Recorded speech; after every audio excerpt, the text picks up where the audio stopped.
Money, power, politics. If you ask the president, the economy is doing great. The president's daughter and advisor tweeting this morning, wages rose 2.9% in September with unemployment at record lows. Companies are competing over workers. Blue-collar wages are rising at a faster pace than white-collar wages, and employers are investing in the skills and development of their workforces. POTUS is delivering. Damn, that sounds really good. Are you guys feeling it?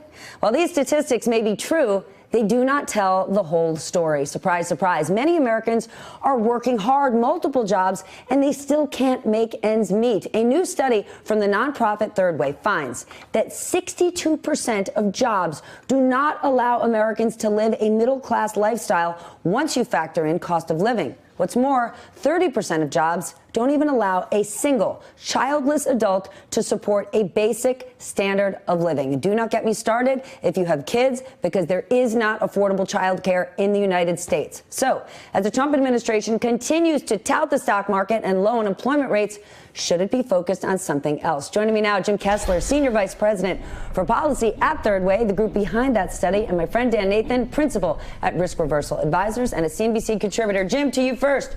Break it on down. You say we're in an opportunity crisis. Why? Right. So our study looked at the jobs that are available in every major metropolitan region in the country, 200 metropolitan regions. And what we found is that 38% of those jobs provide a middle-class life or better. And, you know, what's happening is there are jobs out there, but a lot of those jobs don't provide the opportunity for people to earn a good life where they live. And, you know, that's a crisis, I think, that shows up politically in how people are behaving at the ballot box as well. People don't feel that they really have the opportunity to get ahead. All right, Dan, the Trump administration argues, and it's a good argument, unemployment at an all-time low, which it is. Wages grew 3.1%. GDP crushing it. When you talk to CEOs, they are feeling the love following the tax cut.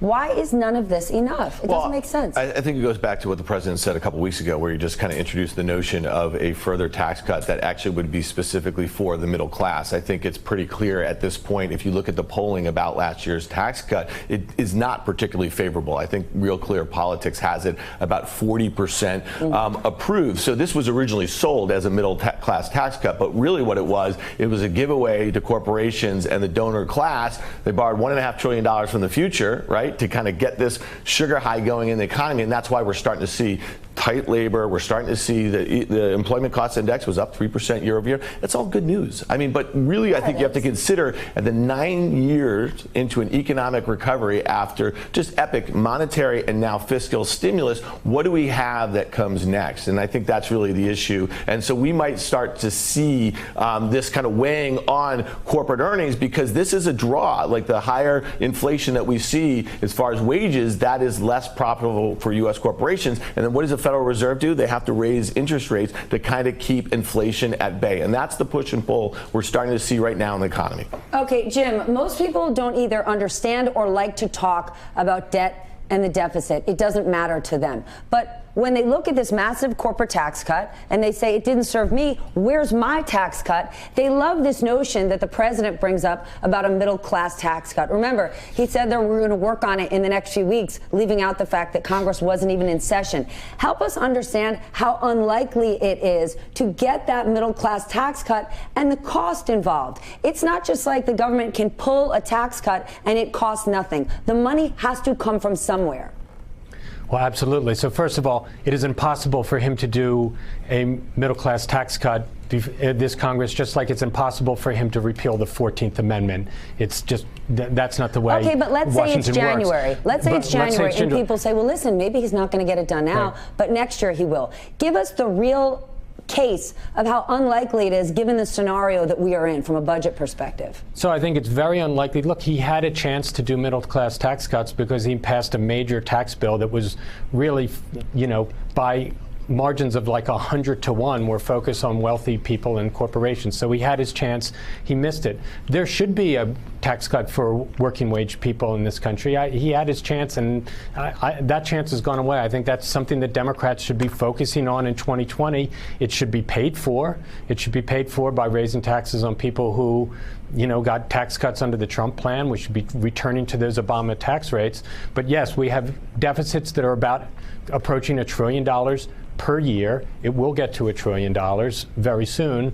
And those are the realities. But we have to focus on opportunity economics, I think, for Democrats in 2020 to provide more opportunity for people to earn a good life where they live. That is key, I think, for this country and for Democrats' political future. Okay, Dan, then get real with me. If there's this idea that we're going to create a middle-class tax cut, who does pay for it? But because the companies out there that just got this massive tax cut, they're not going to pay for it. They got a massive tax cut, and still, they're with inflation, and with the tariffs, they're going to push the prices of their products even higher. They're not going to pay for anything here. That's right. So his base pays for it, right? Because what did they want to do? Well, the first major legislation they wanted to do last year was repeal and replace Obamacare. And essentially that was just a take back of what they believed to be entitlements. So, if they were to give this middle class tax cut, they're going to cut a lot of other stuff on the other side. So at the end of the day, I don't think it really helps the base. And then you have to start thinking about housing affordability, mortgage rates. The 30-year mortgage just hit 5% for the first time in a very long time, year over year. That's up 30% or something like that. So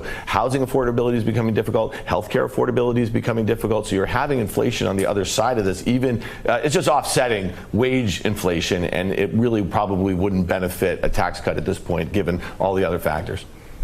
My, here's an idea. You could have had a corporate tax cut, but it could have been a smaller tax cut, and you also could have had a tax cut for the middle class and satisfied both groups. Just an idea. Call me anytime, Mr. President. Hey there, I'm Chris Hayes from MSNBC. Thanks for watching MSNBC on YouTube. If you want to keep up to date with the videos we're putting out, you can click subscribe just below me, or click over on this list to see lots of other great videos.